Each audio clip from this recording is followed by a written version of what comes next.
وہ جو طریقہ اپنا کر میرے کندھے سے گولی نکالنے والی تھی، اس درد کو برداشت کرنے کی ہمت میں اپنے اندر مفقود پاتا تھا، لیکن اس وقت ایک لڑکی کے سامنے اپنی بزدلی ظاہر کرنے کا حوصلہ بھی مجھ میں نہیں تھا۔ اس کے ساتھ ہی یہ مسئلہ بھی تھا کہ اسے منع کرنے کی صورت میں میرے پاس کوئی متبادل حل بھی تو موجود نہیں تھا، نہ تو وہاں ہسپتال موجود تھا اور نہ ہی کوئی ڈاکٹر۔ گولی زیادہ دیر کندھے میں رہتی تو کندھے کو ناقابل تلافی نقصان بھی پہنچا سکتی تھی۔ خود کو حالات کے رحم و کرم پر چھوڑنے کا فیصلہ کر کے میں خاموش پڑا پلوشا کی کارروائی کو دیکھتا رہا۔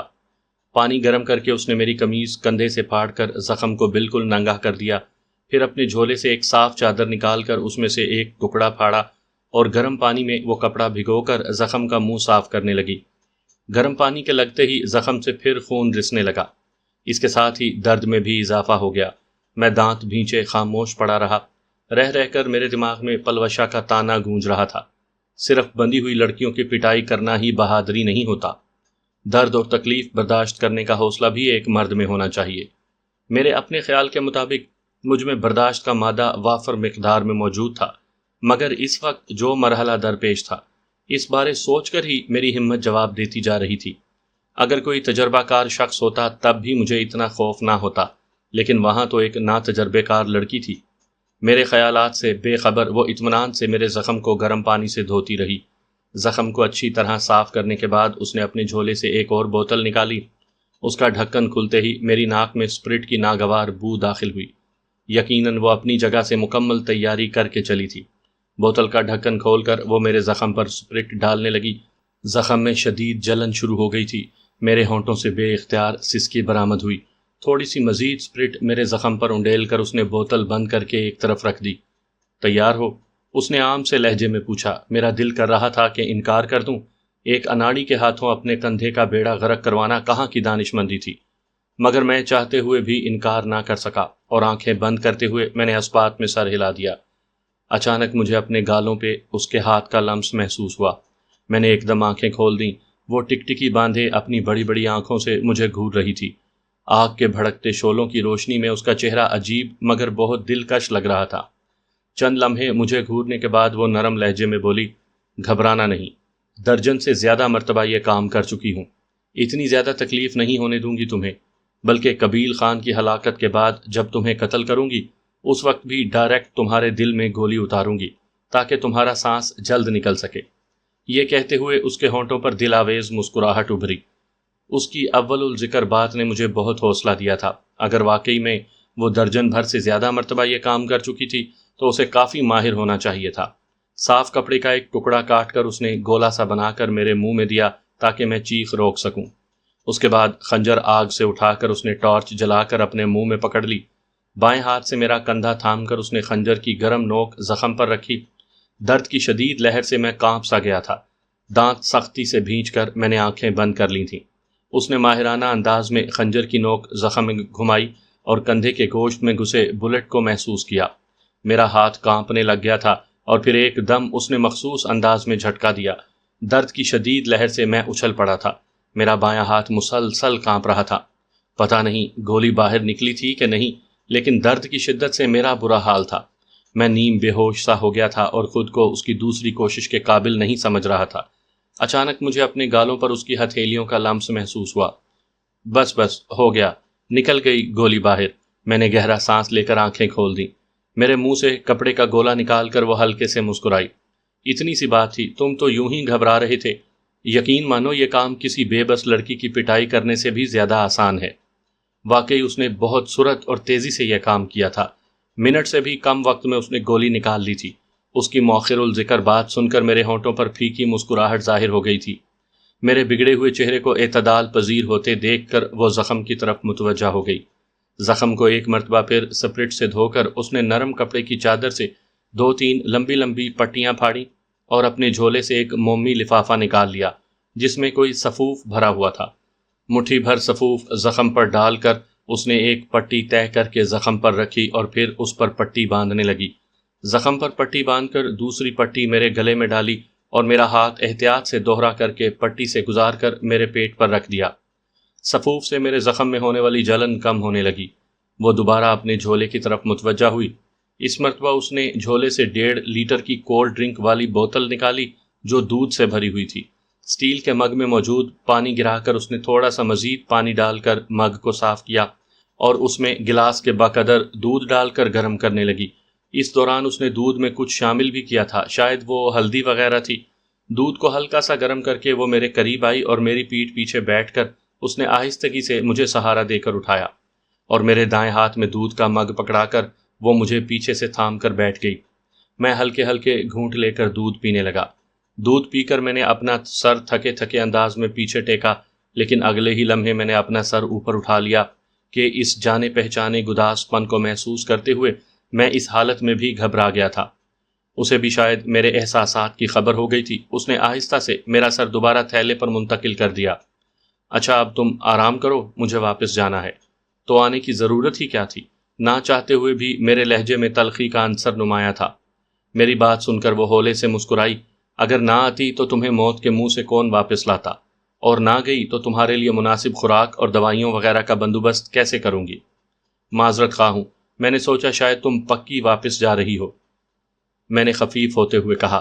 ویسے تمہارے چہرے پر ظاہر ہونے والا ندامت کا اثر مجھے بہت برا لگتا ہے، تمہاری عادتوں سے بھی برا۔ اب تم نے تاننے تو دینے ہیں، غلطی سے میرے کام جو آ گئی ہو۔ میں نے اسے متون کرنے کی کوشش کی۔ وہ میری کوشش کو ناکام کرتے ہوئے بولی، اس میں شک ہی کیا ہے؟ ایک ایسا شخص جسے میں قتل کرنے کا تہیہ کر چکی ہوں، اس کی جان بچانے کے لیے رات کے وقت گھر سے نکلنا اور اتنے دشوار گزار راستے پر بغیر آرام کیے اس کے پاس پہنچ جانا، مطلب اس کے بعد بھی اگر میں تانے نہ دوں تو کون دے گا؟ یہ سب کچھ اس نے سنجیدہ انداز میں کہا تھا، لیکن میرا وجدان کہہ رہا تھا کہ وہ یہ سب بطور مذاق کر رہی ہے۔ اسے میری فکر ہے، اگر فکر نہ ہوتی تو کیا یوں میری حفاظت کرنے پہنچتی؟ اگر تانے ہی دینے ہیں تو برائے مہربانی تشریف لے جائیں، مجھے تمہاری مدد کی کوئی ضرورت نہیں۔ جا تو میں رہی ہوں، اور میرا دل بھی نہیں چاہ رہا کہ تم جیسے آدمی کی مدد کروں۔ بس یہ بات مجھے مجبور کر رہی ہے کہ تم میرے دشمن کے دشمن ہو، اس لیے تمہیں فی الحال مرنے کے لیے نہ چھوڑوں، اور بعد میں ویسے بھی تم نے میری گولی کا نشانہ تو بننا ہی ہے۔ اس مرتبہ اس کی بات کا جواب دیے بغیر میں خاموش رہا تھا۔ وہ اپنے تھیلے سے ایک چھوٹا سا سلیپنگ بیگ نکال کر مجھے اوڑھانے لگی۔ میں اسے مطلع کرتے ہوئے بولا، میرے تھیلے میں بھی ایک سلیپنگ بیگ موجود ہے، چلو پھر یہ نیچے بچھا دیتی ہوں۔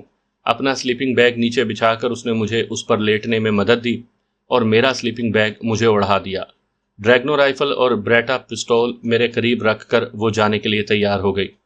بہتر ہوگا کہ تم صبح جاؤ، وہ مسکرائی۔ کیوں، اکیلے ڈر لگتا ہے؟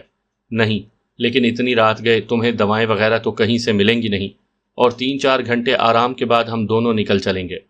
اب یہاں کتنے دن گزارے جا سکتے ہیں؟ میرا خیال ہے کمانڈر نصر اللہ کی بیٹھک میرے لیے زیادہ آرام دہ رہے گی۔ چل پاؤ گے؟ امید تو ہے، یوں بھی مجھے تم پر بالکل اعتبار نہیں، کیا پتا قبیل خان سے پہلے ہی میرا نمبر لگا دو۔ اس کا سریلا کہا بلند ہوا۔ اب کی ہے نا عقل مندی کی بات، میں نے منہ بناتے ہوئے کہا۔ تمہیں تو موقع مل گیا ہے نا بدلہ لینے کا۔ کہہ کر اس نے پرخیال انداز میں سر ہلایا اور پھر جانے کا ارادہ مؤخر کر کے میرے ساتھ ہی بیٹھ کر میرا سر دبانے لگی۔ اس وقت میرے سر میں کافی درد ہو رہا تھا، اور ایسی حالت میں آدمی کا جی چاہتا ہے کہ کوئی اس کا سر دبائے، لیکن پلوشا کا سر دبانا مجھے کافی عجیب لگا تھا۔ میں نے سر اس کے ہاتھ سے دور کرنے کی کوشش کرتے ہوئے کہا، اس کی ضرورت نہیں، آرام سے لیٹے رہو۔ مجھے جھڑکتے ہوئے اس نے اپنا کام جاری رکھا۔ میں نے بھی زیادہ اکڑ خانی دکھانے کے بجائے خاموشی میں ہی عافیت سمجھی۔ جب وہ ڈھیٹ پن سے ہر کام مجھے کہہ سکتی تھی تو مجھے بھی اس سے سر دبوانے میں کوئی جھجک نہیں ہونی چاہیے تھی۔ میں نے آنکھیں بند کر لیں۔ اس کے سر دبانے سے مجھے سکون محسوس ہونے لگا تھا، اور پھر اس کا دوسرا ہاتھ میرے بالوں میں سرسر آنے لگا۔ ماہین بھی میرا سر دباتے ہوئے یوں ہی میرے بالوں میں انگلیاں پھیرا کرتی تھی۔ اس کی یاد آتے ہی میرے منہ میں تلخی گھل گئی تھی۔ میں نے فوراً آنکھیں کھول دیں۔ وہ اپنی موٹی موٹی آنکھوں سے میرے چہرے ہی کو گھور رہی تھی۔ میں نے دوبارہ آنکھیں بند کر لیں۔ اسی وقت اس کی نرم آواز نے میری سماعتوں پر دستک دی۔ ویسے تم یہاں کرنے کیا آئے تھے؟ میں آنکھیں کھولے بغیر بولا، مجھے پتا چلا تھا کہ قبیل خان اپنی تباہ شدہ حویلی کو دوبارہ تعمیر کروا رہا ہے، اور اس سلسلے میں وہ یہاں مسلسل پھیرے لگا رہا ہے۔ بس میں اسی بات کی تصدیق کے لیے آیا تھا۔ مجھے کیوں نہیں بلایا؟ اس کے لہجے میں بلا کی خفگی پوشیدہ تھی۔ کہا تو ہے میں بس تصدیق کرنے کے لیے آیا تھا، میں نے صفائی پیش کی۔ اس نے اشتیاق بھرے لہجے میں پوچھا، تو پھر کیا رہا؟ کچھ معلوم کرنے سے پہلے ہی میں اس کے ایک محافظ کی نظروں میں آ گیا۔ کم بخت نے دیر لگائے بغیر گولی چلا دی۔ قسمت اچھی تھی جو کندھے میں لگی، ورنہ گولی سر میں لگنے کی صورت میں شاید تمہیں معلوم بھی نہ ہوتا کہ تمہارا دشمن قبیل خان کے محفوظ ہاتھوں پورا ہو گیا۔ بکواس نہ کیا کرو، اس کے ہونٹوں سے بے ساختہ پھسلا۔ میں نے ایک دم آنکھیں کھول کر اس کی آنکھوں میں جھانکا۔ وہ نظریں چرا کر آگ کے مدھم پڑتے شعلوں کو دیکھنے لگی۔ اس میں بکواس کی کیا بات ہے؟ میں پوچھے بنا نہیں رہ پایا تھا، کیونکہ تمہیں صرف میں ہی قتل کروں گی۔ اس نے گڑبڑاتے ہوئے بات بنانے کی کوشش کی۔ میں نے موضوع تبدیل کرتے ہوئے کہا، اچھا تم نے یہ نہیں بتایا کہ شادی میں رقص کر کے کتنی رقم اکٹھی ہوئی؟ وہ بگڑتے ہوئے بولی، تمہیں کیا، جتنی رقم بھی اکٹھی ہوئی ہو۔ نامعلوم اسے کیوں میری اس بات پر غصہ آ گیا تھا، یا شاید وہ لمحہ بھر پہلے مجھ سے چاہت ظاہر کرنے والی بات کا رد عمل ظاہر کر رہی تھی۔ میں دھیمی آواز میں ہنسا۔ اچھا ایک بات پوچھوں؟ کوئی ضرورت نہیں، اس کا لہجہ اسی طرح بگڑا ہوا تھا۔ میں نے کچھ کہے بنا متبسم ہو کر آنکھیں بند کر لیں۔ پوچھو۔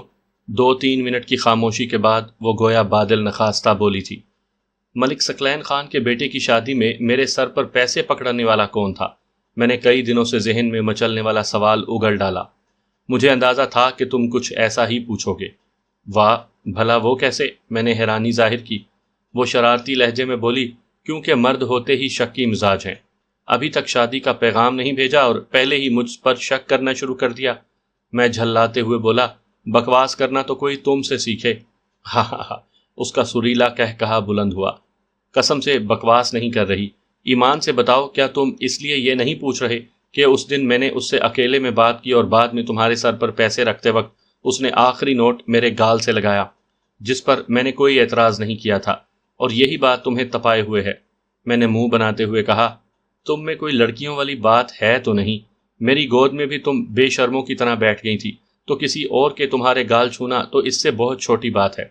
تمہاری بات تو خیر اور ہے، تم نے تو یوں بھی مجھ سے شادی کرنی ہے، چاہے میں تمہیں قتل کرنے کے ارادے سے باز نہ بھی آ جاؤں۔ پلوشا، ہر وقت بکواس نہ کیا کرو، سمجھی؟ کبھی سنجیدہ گفتگو بھی کر لیا کرو۔ اچھا تم قسم کھا کر بتاؤ، کیا تم نے اس آدمی کے بارے اسی لیے نہیں پوچھا کہ اس کی حرکت پر میں معترض نہیں ہوئی تھی؟ حالانکہ اس کے علاوہ میں نے کسی کو بھی اس قسم کی حرکت کی اجازت نہیں دی تھی۔ اس کی بات پر میں نے اپنے دل میں جھانک کر دیکھا تو مجھے اس کی بات میں کوئی شک محسوس نہیں ہوا۔ اس کا اندازہ بالکل ٹھیک تھا، لیکن یہ بات ظاہر کر کے میں اپنا مذاق تو نہیں بنوا سکتا تھا، اس لیے کچھ کہنے کے بجائے میں نے خاموشی ہی میں عافیت سمجھی۔ اچھا زیادہ پریشان ہونے کی ضرورت نہیں، وہ میرا بھائی ہے۔ کیا؟ میں نے حیرانی اور غصے سے اس کی جانب دیکھتے ہوئے کہا، جھوٹ بولنے کی کوئی حد ہوتی ہے پلوشا۔ پہلے تم نے کہا کہ تمہارا ایک چھوٹا بھائی اور ماں ہے، اب یہ نیا بھائی کہاں سے نکال لیا؟ یہ میرے رشتے کے ماموں کا بیٹا ہے، اور یہ چند ماہ کا تھا جب اس کی ماں فوت ہو گئی تھی۔ اسے امی جان نے دودھ پلایا تھا۔ اب تمہاری سمجھ میں آ گیا ہوگا کہ یہ کیسے میرا بھائی ہے۔ تمہارا ماموں تو مجاہد ہے نا؟ ہاں، لیکن یہ اسمگلر ہے، قبیل خان کے لیے بھی کام کرتا ہے اور ملک ثقلین کے لیے بھی۔ ان کی دہشت گردانہ کارروائیوں میں تو حصہ نہیں لیتا، لیکن اسلحے اور نشہ آور اشیاء کی اسمگلنگ میں ضرور ملوث ہے، اور اس سے مجھے قبیل خان کے متعلق بھی کافی مفید معلومات مل جاتی ہیں۔ تو کیا قبیل خان اس کے اور تمہارے رشتے سے ناواقف ہے؟ کیا اہم کو جیسی بات کر رہے ہو؟ قبیل خان مجھے کہاں جانتا ہے؟ سپو گمائے بھی اسے یاد نہیں ہوگی۔ اس کی ہوس کا شکار ہونے والی میری بہن اکیلی تو نہیں تھی نا؟ یوں بھی اپنے تئیں قبیل خان ہمارے پورے خاندان کو ختم کر چکا ہے، اور میرا خیال ہے سردار بھائی تمہیں پوری کہانی بتا چکا ہوگا۔ میں نے اس کی بات کی تصدیق یا تردید کیے بغیر پوچھا، سپو گمائے تمہاری بہن کا نام ہے؟ منہ سے کچھ کہے بنا اس نے اسبات میں سر ہلا دیا۔ اچھا اس دن روشن خان کے پوچھنے پر کیوں کہا تھا کہ تم مجھے گولی مارنے پر تیار ہو؟ وہ شرارتی لہجے میں بولی، اگر تمہیں قتل کرنے سے میری جان بچ رہی تھی تو کیا اس میں قباحت تھی؟ صحیح کہا۔ گو مجھے معلوم تھا کہ وہ جھوٹ بول رہی ہے، اس کے باوجود میں ہونٹ بھینچتے ہوئے خاموش ہو گیا۔ وہ اپنی مسکراہٹ دباتے ہوئے بولی، میں نے سنا تھا کہ فوجی دماغ سے نہیں دل سے سوچتے ہیں، اور اب دیکھ بھی لیا۔ اس میں دل سے سوچنے والی کیا بات ہوئی؟ وہ کہا لگا کر ہنسی، فوجی صاحب مجھے دل دینے کی ضرورت نہیں، کیونکہ میں تمہارے ساتھ ماہین، رومانہ اور وہ کیا نام تھا فرنگن کا؟ وہ سوچنے کی اداکاری کرتے ہوئے ایک لمحے کے لیے خاموش ہوئی اور پھر بولی، ہاں جینیفر بی بی، ان تمام سے زیادہ برا سلوک کروں گی۔ میں چڑھتے ہوئے بولا، پلوشا کتنی بار کہا ہے، مجھے تمہاری فضول گوئی سے سخت قسم کی کوفت ہوتی ہے۔ مذاق کر رہا تھا یار، تم تو محسوس ہی کر گئے۔ میں تمہارا یار نہیں ہوں۔ میں سچ مچ جھلا گیا تھا۔ وہ کہاں باز آنے والی تھی، فوراً بولی، ہاں جانتا ہوں، تم تو مجھے بیوی بنانے کے چکروں میں ہونا، لیکن یاد رکھنا کہ امی جان 50 لاکھ سے 1 روپیہ بھی کم نہیں لیں گی، اور قبیل خان کی موت کے بعد۔ بکواس بند کرو پلوشا، اور جاؤ، میں صبح خود آ جاؤں گا۔ مگر اس ڈھیٹ پر میرے غصے کا کوئی اثر نہیں ہوا تھا۔ اس نے میرا سر دبانا جاری رکھا، اس کے ساتھ ہی اس کا ایک ہاتھ برابر میرے بالوں میں سرسرا رہا تھا۔ چائے پیو گے؟ اس نے ایک لمحے کی خاموشی کے بعد موضوع تبدیل کیا۔ مجھے سچ مچ اس وقت چائے کی اچھی خاصی طلب ہو رہی تھی۔ اس کی دعوت ٹھکرانا مجھے مناسب نہ لگا، لیکن چونکہ میں نے خود پر غصہ طاری کیا ہوا تھا، اس لیے جواباً ہاں نہ کہہ سکا۔ میرا خیال ہے ہاں کہتے ہوئے جھجک رہے ہو کہ مجھے زحمت نہ ہو۔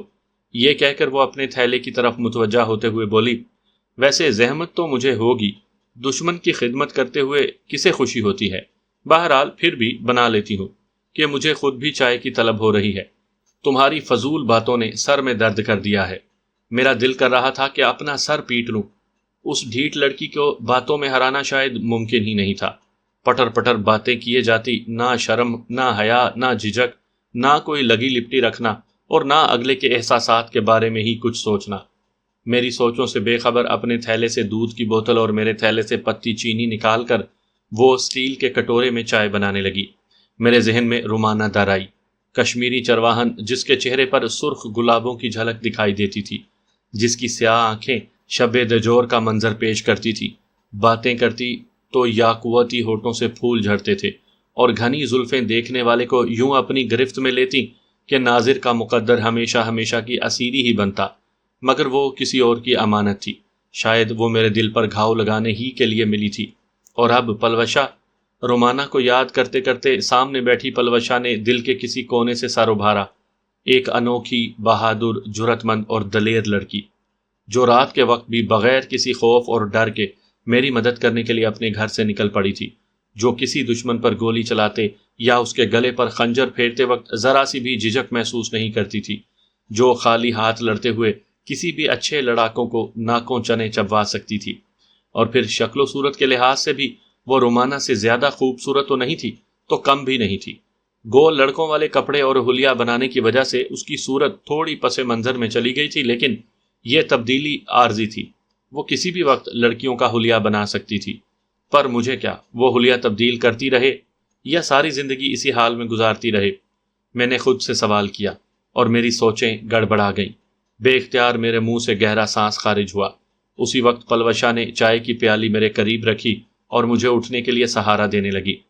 ایک دم میرے ذہن میں چند لمحے پہلے نادانستگی میں حاصل ہونے والا اس کے بدن کا لمس کا ذائقہ جاگا، اور میں اس ڈر سے ذرا آگے کو جھک کر بیٹھ گیا کہ کہیں وہ دوبارہ میرے پیچھے نہ بیٹھ جائے، مگر اس نے ایسی کوئی کوشش نہیں کی تھی۔ اپنے لیے وہ گلاس میں چائے ڈال کر دوبارہ میرے قریب آ بیٹھی کہ چائے کی پیالی ایک ہی تھی۔ تازہ دودھ کی بنی ہوئی چائے بہت اچھی بنی تھی۔ میرے پیالی خالی کرتے ہی اس نے دوبارہ پیالی بھر لی۔ اچھا ایک بات پوچھوں؟ چائے کا گلاس خالی کرتے ہوئے اس نے ایک جانب رکھتے ہوئے پوچھا۔ میں نے استفہامیہ نظروں سے اس کی جانب دیکھتے ہوئے اسبات میں سر ہلا دیا۔ اس دن تم نے سردار بھائی کو اس کی بیوی کی موت کا کیوں نہیں بتایا تھا؟ کیونکہ وہ اپنی بیوی سے بہت محبت کرتا ہے، اور ہو سکتا ہے پردیس میں یہ بری خبر معلوم ہونے کے بعد اسے کچھ ہو جاتا، یا ذہنی پریشانی کی وجہ سے وہ راستے میں کچھ الٹا سیدھا کر دیتا۔ گھر میں تو بہت سے رشتہ دار بھی سنبھالنے والے ہوتے ہیں، اور یہی ہمارے فوجیوں کا طریقہ کار ہے۔ اچھا تھوڑی دیر آرام کر لو۔ آگ پر چند لکڑیاں ڈال کر اس نے اپنا تھیلا سر کے نیچے رکھا اور میرے قریب ہی لیٹ گئی۔ ویسے تھوڑا سا دور بھی لیٹا جا سکتا ہے۔ اس کے یوں لیٹنے پر میں نے ناک بھون چڑھائی۔ میں دور ہی لیٹا ہوں، اور مزید بکواس سننے کا میرا بالکل ارادہ نہیں۔ اگر اور کچھ کہا تو سلیپنگ بیگ کے اندر بھی گھس سکتا ہوں، اس نے دھمکی آمیز لہجے میں کہا، اور میں منہ بناتے ہوئے خاموش ہو گیا۔ موسم نہایت خوشگوار تھا، اس لیے اسے رضائی چادر وغیرہ کی ضرورت نہیں پڑی تھی۔ مجھے البتہ سلیپنگ بیگ کی ضرورت تھی کہ پہلے بخار کی وجہ سے مجھے سردی محسوس ہو رہی تھی۔ غار سے باہر تیز ہوا چل رہی تھی، لیکن غار کے اندر ہوا کا گزر ناممکن تھا۔ تھوڑی دیر کے بعد ہی اس کے بھاری ہوتے سانسوں کی آواز میری سماعتوں میں پڑنے لگی۔ وہ اتنی بے فکری سے سو گئی تھی کہ گویا گھر میں موجود ہو۔ ایک لڑکی کا غیر مرد کے ساتھ اتنی بے پرواہی سے سو جانا اس کی بہادری، دلیری اور اپنی ذات پر اعتماد کو ظاہر کرتا تھا۔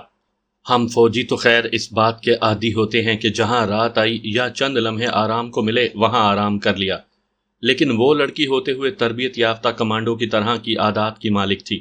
میں گردن موڑ کر اس کے چہرے کو دیکھنے لگا۔ آگ کے بلند ہوتے شعلوں میں اس کے چہرے پر چھائی معصومیت مجھے متاثر کرنے لگی۔ میں نے جلدی سے آنکھیں بند کر لیں۔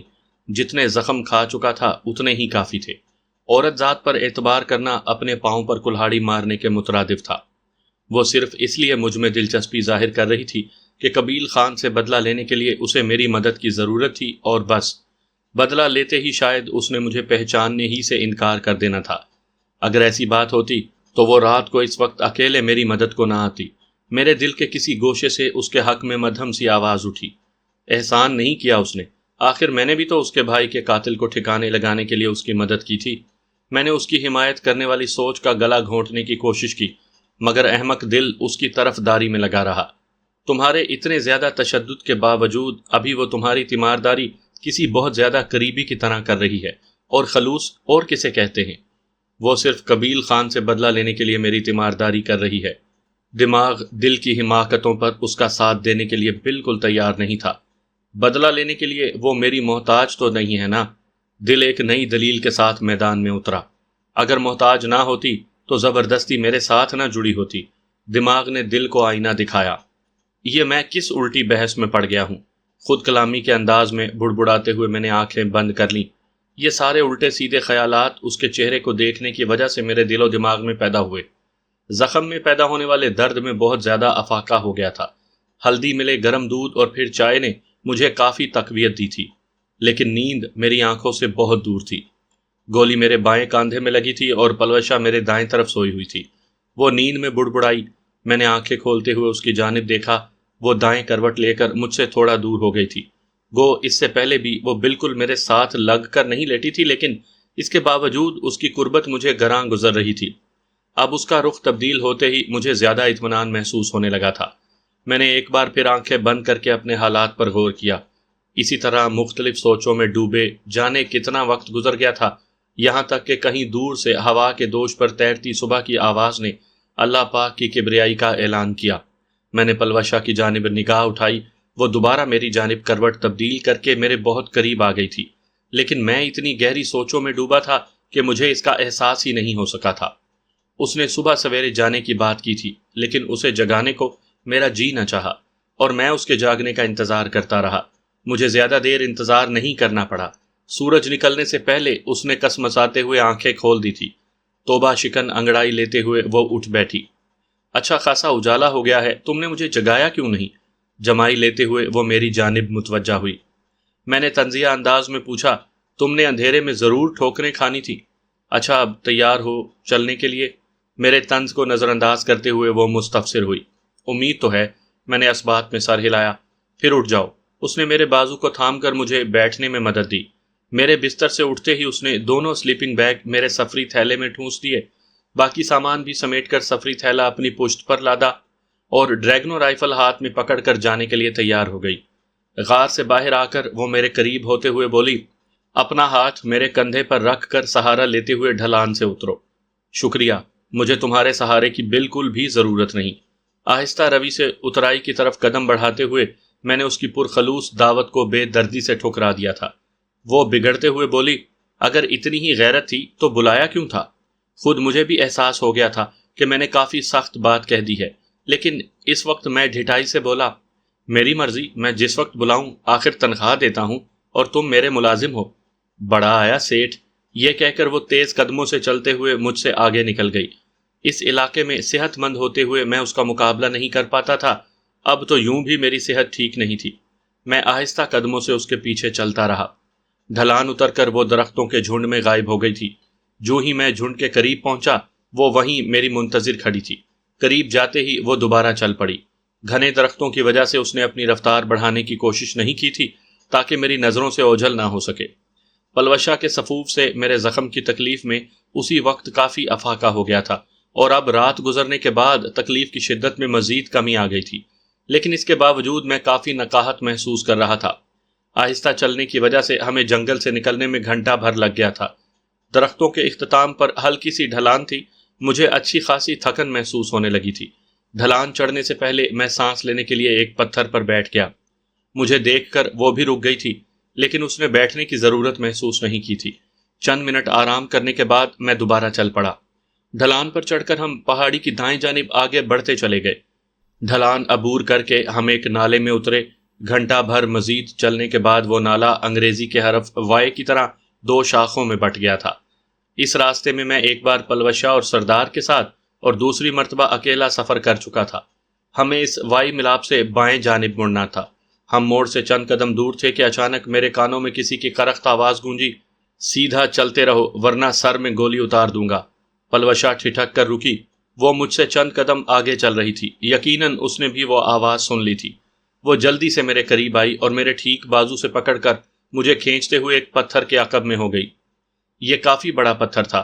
میں اس پتھر اور پہاڑی کے درمیان میں بننے والی ایک دراڑ میں ہو گیا تھا۔ وہ پتھر کی ایک جانب سے نالے موڑ کی طرف جھانکنے لگی۔ درمیان میں پتھر حائل ہونے کی وجہ سے مجھے کوئی منظر تو دکھائی نہیں دے رہا تھا، البتہ ان کی آوازیں میرے کانوں میں ضرور پڑ رہی تھیں۔ 3-4 مختلف آوازیں اور قدموں کی چاپ میرے کانوں میں تواتر سے پڑنے لگی۔ وہ ہمارے پتھر کے پاس سے گزر کر آگے بڑھ گئے۔ پلوشہ نے فوراً میرے قریب ہو کر سرگوشی کی، قبیل خان کے 3 آدمی کسی غریب کو پکڑ کر لے جا رہے ہیں، تو کیا خیال ہے؟ اڑا دو۔ قبیل خان کا کوئی بھی دشمن ہمارا دوست ہی ہوگا۔ صحیح کہا، میں یہی کرنے لگی ہوں۔ پشت سے تھیلا اتار کر زمین پر رکھتے ہوئے اس نے کندھے سے لٹکتی ڈریگنو ہاتھ میں پکڑی اور پتھر کے بائیں کونے کی آڑ لے کر نشانہ سادھنے لگی۔ بہتر ہوگا بیٹھنے کے بجائے لیٹ کر فائر کرو۔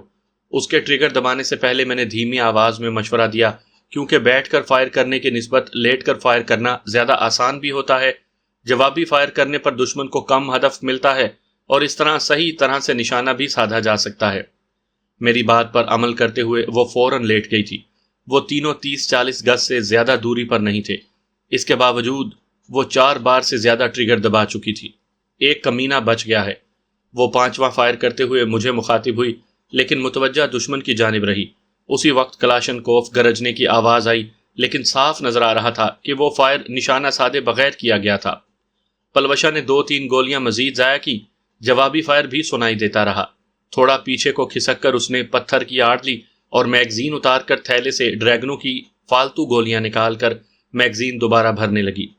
ڈریگنوں کی میگزین میں 10 گولیاں آتی ہیں اور اس نے 2 گولیاں نشانے پر مار کر باقی ضائع کر دیں۔ کلاشنکوف کے 2-3 برسٹ آئے، تمام گولیاں اسی پتھر پر لگی تھی جس کے پیچھے ہم نے پناہ لے رکھی تھی۔ ایک بھاگ کر پتھر کے عقب میں چھپ گیا ہے۔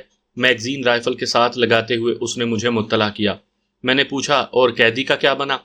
وہ 2-3 پتھروں کے درمیان میں لیٹا ہوا ہے۔ اب یہ معلوم نہیں کہ وہ زخمی ہے یا بچ گیا۔ یہ کہہ کر اس نے ایک بار پھر نشانہ سادھ کر 2-3 گولیاں اس طرف داغ دیں۔ اس طرح گولیاں ضائع مت کرو۔ تم سے چند گز کے فاصلے پر 3 آدمی نہیں مارے گئے؟ گولی کی آواز سنتے ہی وہ آڑا ترچھا بھاگ کر ایک پتھر کے پیچھے چھپ گیا۔ اب میں کیا کرتا؟ اب گولیوں کی آواز سن کر اگر قبیل خان کے اور آدمی اس طرف آ گئے پھر تو کیا؟ الحمدللہ میرے ہاتھ پاؤں سلامت ہے، میں آسانی سے فرار ہو سکتا ہوں، اور تمہاری مجھے یوں بھی کوئی پرواہ نہیں۔ یہ کہتے ہی اس نے 3-4 مزید فائر اس جانب جھونک دیے۔ میں نے جھلا کر کہا، یار کیوں گولیاں ضائع کر رہے ہو؟ تو کیا کروں؟ اس کا سر تھوڑا سا نظر آتا ہے اور پھر وہ سر کو پیچھے کھینچ لیتا ہے۔ سنائپر رائفل کی ایک گولی سے ایک بندہ مارا جا سکتا ہے، اور تم نے ایک بندے کو مارنے کے لیے 15 گولیاں فائر کر لی۔ 15 نہیں 18۔ میگزین میں موجود آخری 3 گولیاں بھی فائر کر کے وہ میری جانب متوجہ ہوئی۔ میں جھک کر اس کے نزدیک پہنچا اور پتھر سے تھوڑا سا سر نکال کر دیکھا۔ اسی وقت کلاشنکوف کی تڑتڑاہٹ میرے کانوں میں پڑی اور میں نے اپنا سر پیچھے کھینچ لیا۔ وہ قریباً 200 گز دور ایک بڑے پتھر کے پیچھے چھپا تھا۔ ہماری طرف فائر کرنے کے لیے وہ اپنے سر کو پتھر کے ایک جانب سے ذرا سا باہر نکال کر پھر آڑ میں کر لیتا۔ پلوشہ نے دوبارہ میگزین بھر کر رائفل سے لگائی اور فائر کرنے کے لیے لیٹ گئی۔ میرا خیال ہے مجھے رائفل سنبھالنا پڑے گی، ورنہ ان کو کمک ملنے کی صورت میں بے موت مارے جائیں گے۔ رائفل پکڑ نہیں سکتے اور فائر کرو گے؟ گردن میری جانب موڑتے ہوئے اس نے منہ بنایا اور دوبارہ فائر کرنے لگی۔ 1 منٹ پلوشہ۔ اس کے 2-3 گولیاں چلانے کے بعد مجبوراً مجھے آواز دینا پڑی۔ اب کیا ہے؟ پیچھے کی جانب کھسک کر وہ اٹھ بیٹھی۔ مجھے ایک موقع دو، میں نے ہاتھ کے اشارے سے اس سے رائفل مانگی۔ وہ غصے بھرے لہجے میں بولی، دماغ تو ٹھیک ہے نا؟ ہاں ٹھیک ہے دماغ، اور جو میں کہہ رہا ہوں اس پر عمل کرو۔ فرماؤ۔ رائفل میری جانب بڑھاتے ہوئے اس نے منہ بنایا۔ ایک ہاتھ سے تو تم رائفل تھام بھی نہیں پاؤ گے، اب یہاں آ کر بیٹھو۔ میں نے اسے اپنے سامنے بیٹھنے کو کہا۔ منہ دشمن کی طرف رکھو، میں نے تمہارے کاندھے پر رائفل کی نال رکھنی ہے۔ مجھے تیز نظروں سے گھورتے ہوئے وہ پتھر کے دائیں کونے کے ساتھ بیٹھ گئی۔ اس کے دائیں کندھے پر ڈریگنو رائفل کی بیرل رکھ کر میں نے اپنے رائفل کا بٹ اپنے دائیں کندھے میں درست کیا۔ گو رائفل سے درست فائر کرنے کے لیے ضروری ہوتا ہے کہ دائیں ہاتھ سے پسٹل گرپ کو تھام کر بائیں ہاتھ سے فرنٹ ہینڈ گارڈ کو مضبوطی سے پکڑا جاتا ہے، لیکن اس وقت میرا بایاں ہاتھ ناکارہ ہو گیا تھا اور اکیلے دائیں ہاتھ سے رائفل کو سنبھال کر درست فائر کرنا ناممکن نہیں تو مشکل ترین ضرور تھا۔ اپنے بائیں ہاتھ کا کام میں پلوشا کے کندھے اور ہاتھ سے لے رہا تھا۔ ٹیلیسکوپ سائٹ پر رینج دیکھنے پر ایلیویشن ڈرم 500 پر نظر آیا۔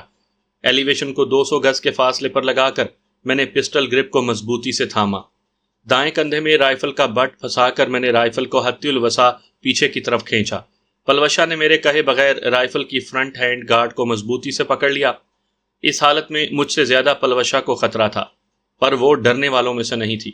زیادہ حرکت دینے سے بائیں کندھے میں درد کی ٹیسیں اٹھنے لگی تھی، لیکن وہ وقت درد محسوس کرنے کا نہیں تھا۔ بایاں گھٹنا نالے میں بکھرے پتھروں پر ٹیک کر میں نے دوسرا پاؤں سمیٹ کر اسی پر نشست بنا کر بیٹھ گیا۔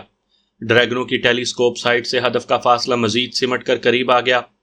بائیں آنکھ بند کرتے ہی میں نے دائیں آنکھ سائٹ کے شیشے سے مخصوص فاصلے پر رکھتے ہوئے دایاں گال ڈریگنو رائفل کے بٹ کے اوپر ٹیک دیا۔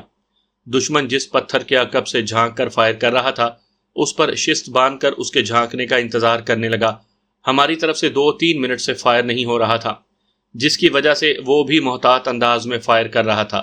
اس کی احتیاط کی وجہ سے مجھے مزید 1-1.5 منٹ انتظار کرنا پڑا، اور پھر اس نے پہلے کی طرح فائر کرنے کے لیے پتھر کی اوٹ سے تھوڑا سا سر باہر نکالا، مگر اس مرتبہ اسے سر واپس لے جانے میں کامیابی نہیں ہو سکی۔ البتہ اضطراری انداز میں اس سے ٹریگر ضرور دب گیا تھا۔ اس کی کلاشنکوف ایک لمبا برسٹ فائر کر کے خاموش ہوئی۔ سر میں لگنے والی گولی زیادہ دیر پھڑکنے بھی نہیں دیتی۔ اسے گرتا دیکھ کر وہ خوشی سے دمکتے چہرے کے ساتھ میری جانب مڑی۔ بس تمہاری یہی خصوصیت دیکھ کر جی چاہتا ہے کہ قبیل خان کے بعد تمہیں مارنے کے ارادے میں تھوڑی سی ترمیم کر لوں۔ میں اسے کوئی جواب نہ دے سکا، کیونکہ فائر سے ہونے والے ہلکے سے جھٹکے نے میرے زخم میں ہونے والی تکلیف میں اضافہ کر دیا تھا۔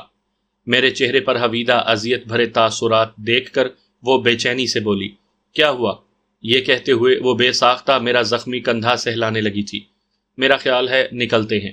تکلیف ضبط کرتے ہوئے میں اٹھ کھڑا ہوا۔ چلو، میری تائید کرتے ہوئے وہ بھی کھڑی ہو گئی۔ ہم لاشوں کی جانب بڑھ گئے۔ 2 آدمی اوندھے منہ پڑے تھے، جبکہ ایک ادھیڑ عمر کا مرد لاشوں سے ایک جانب ہو کر پتھروں کے درمیان سکڑا سمٹا چھپا ہوا تھا۔ اس کے دونوں ہاتھ پشت کی جانب ایک مضبوط رسی سے بندھے تھے۔ پلوشا ایک تیز دھار خنجر ہر وقت اپنی پنڈلی سے باندھے رکھتی تھی۔ اس مرد کے قریب جا کر اس نے اپنی پنڈلی سے بندھا خنجر نکال کر اس کی بندشیں کاٹ ڈالیں۔ کون ہو تم اور کیا نام ہے تمہارا؟ بندشیں کاٹتے ہی پلوشا اسے مخاطب ہوئی۔ وہ محتاط لہجے میں بولا، قابل خان محسود، اور میں ایک تاجر ہوں۔ میں ان کے قریب جا کر خاموشی سے کھڑا ہو گیا تھا۔ ان کی تمہارے ساتھ کیا دشمنی ہے؟ پلوشا نے اگلا سوال پوچھا۔ ان کی دشمنی میرے ساتھ نہیں، ملک خوشحال خان محسود کے ساتھ ہے، بلکہ ان کے مشر قبیل خان کی دشمنی ہے، خوشحال خان کے ساتھ، اور میں ملک خوشحال خان کا ماموزاد بھائی ہوں۔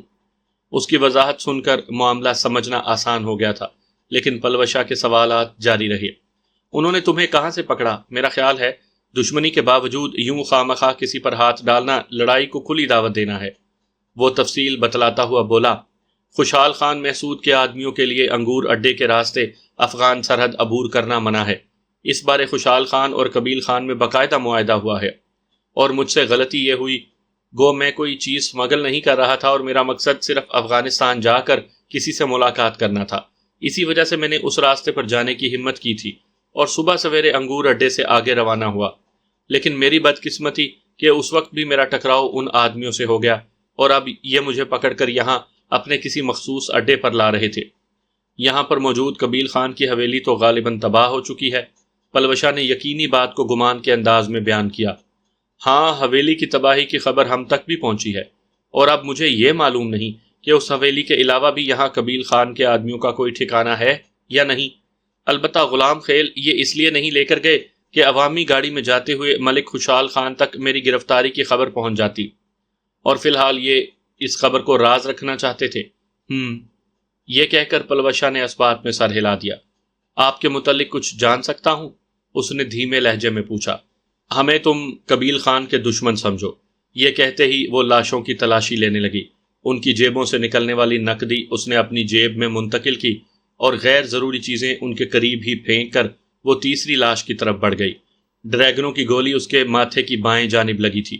اس کی جیب سے بھی نقدی اور ایک موبائل فون نکال کر اپنی جیب میں ڈالتے ہوئے اس نے مرنے والے کی کلاشنکوف اٹھائی اور میری طرف بڑھائی۔ ان دو لاشوں کے پاس 3 کلاشنکوفیں پڑی تھی۔ یہ کلاشنکوف میری ہے۔ پلوشا کو کلاشنکوفیں سمیٹتے دیکھ کر قابل خان نے ایک روسی ساخت کی کلاشنکوف کی جانب اشارہ کیا جس کی بیرل قلم نما ترشی ہوئی تھی۔ اٹھا لو۔ باقی دونوں کلاشنکوفیں اٹھا کر پلوشا نے قابل خان کو اپنی کلاشن اٹھانے کا اشارہ کیا۔ شکریہ۔ کلاشنکوف اٹھا کر وہ ممنونیت بھرے لہجے میں بولا، اب یہاں سے بھاگنے کی کرو، یہ نہ ہو کہ فائرنگ کی آواز سن کر اس خبیث کے مزید آدمی یہاں پر پہنچ جائیں۔ آپ دونوں کے نام جان سکتا ہوں؟ اپنی کلاشنکوف کندھے سے لٹکاتے ہوئے اس نے سوال کیا۔ پلوشا اسے جواب دینے کے بجائے میری جانب سوالیہ نظروں سے دیکھنے لگی۔ میرا نام ذیشان اور میرے ساتھی کا پلو خان ہے۔ اس کا استفسار سمجھتے ہوئے میں نے براہ راست قابل خان کو جواب دیا۔ آپ دونوں کا ایک بار پھر شکریہ۔ اگر کبھی میرے لائق کوئی خدمت ہو تو میرا علاقہ وشلام ہے۔ ہم سے الوداعی مصافحہ کر کے وہ چل پڑا۔ اس کا رخ دائیں جانب نکلنے والے نالے کی طرف تھا۔ ہم بھی اپنے راستے پر چل پڑے تھے۔ تھوڑا سا چلتے ہی وہ کہنے لگی، میرا خیال ہے یہ کلاشنکوفیں یہیں چھپا دیتے ہیں۔ میں بے پرواہی سے بولا، جو مرضی آئے کرو، اور وہ سر ہلاتے ہوئے ایک طرف بڑھ گئی۔ میں وہیں ایک پتھر پر بیٹھ گیا۔ میرے زخم سے رہ رہ کر درد کی ٹیسیں اٹھ رہی تھی۔ 4-5 منٹ کے بعد وہ کلاشنکوفیں چھپا کر لوٹ آئی۔ یقیناً 3 کلاشنکوفیں، ایک ڈریگنو رائفل، اپنا اور میرا سامان، یہ سب کچھ اٹھا کر ان پہاڑوں میں چلنا کافی دشوار تھا۔ اس نے بھی اسی وجہ سے کلاشنکوفیں وہیں چھپانے کا مشورہ دیا تھا۔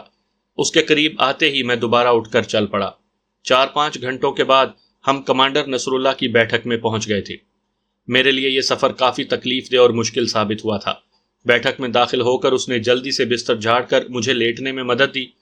تم آرام کرو، میں کسی ڈاکٹر کو یہاں لانے کی کوشش کرتا ہوں۔ وہ جب بھی سنجیدہ ہوتی لڑکے کے انداز میں بات کیا کرتی تھی۔ میں نے اسے جواب دیے بغیر آنکھیں بند کر لی اور وہ باہر نکل گئی۔ اس کی واپسی سے پہلے کمانڈر نصر اللہ آ گیا۔ وہ عمر کی اس سطح پر تھا کہ اب وہ ٹریننگ یا عملی طور پر کسی سرگرمی میں حصہ لینے کے قابل نہیں تھا۔ بس کبھی کبھار اہم امور کی مشاورت کے لیے اسے بلایا جاتا، باقی وقت وہ گھر ہی میں گزارا کرتا۔ اس وقت بھی بیٹھک کا تالا کھلا دیکھ کر وہ اس طرف چلا آیا تھا۔ السلام علیکم۔ ارے یہ کیا ہوا؟ سلام کہتے ہی اس کی نظر میرے زخمی کندھے پر پڑی اور اس نے پوچھنے میں دیر نہیں لگائی تھی۔ وعلیکم السلام۔ یہ کہہ کر میں اسے زخمی ہونے کی وجہ بتانے لگا۔ اب پلو خان کہاں گیا ہے؟ وہ ڈاکٹر کو بلانے گیا ہے۔ یہ الفاظ میرے ہونٹوں پر تھے کہ بیٹھک کا بیرونی دروازہ کھلنے کی آواز آئی۔ شاید پلو خان ڈاکٹر کو لے آیا ہے، کمانڈر نصر اللہ نے کہا۔ اس کی بات کی تصدیق اگلے ہی لمحے ہو گئی جب پلوشا السلام علیکم کہتے ہوئے ایک بار ایک شخص کے ہمراہ نمودار ہوئی۔ عمومی طور پر ڈاکٹر حضرات کلین شیو ہوتے ہیں، مگر اس کے چہرے پر بہت خوبصورت اور گھنی داڑھی تھی۔ سلام کا جواب دے کر کمانڈر نصر اللہ ڈاکٹر اور پلوشا سے ہاتھ ملانے لگا۔ پلوشا نے ڈاکٹر کا دوائیوں والا باکس اٹھایا ہوا تھا۔ ڈاکٹر کمانڈر نصر اللہ سے ہاتھ ملا کر میرے زخمی بازو کی طرف متوجہ ہو گیا۔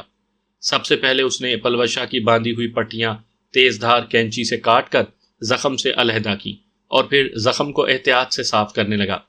زخم صاف کر کے اس نے چند ٹانکے لگائے، کیونکہ پلوشا کے تیز دھار خنجر نے زخم کے منہ کو کھول دیا تھا، اور پھر دوبارہ سے تازہ پٹی باندھنے لگا۔ پٹی باندھ کر اس نے درد کش انجیکشن لگایا اور مختلف گولیاں نکال کر پلوشا کو کھانے کی ترتیب بتانے لگا۔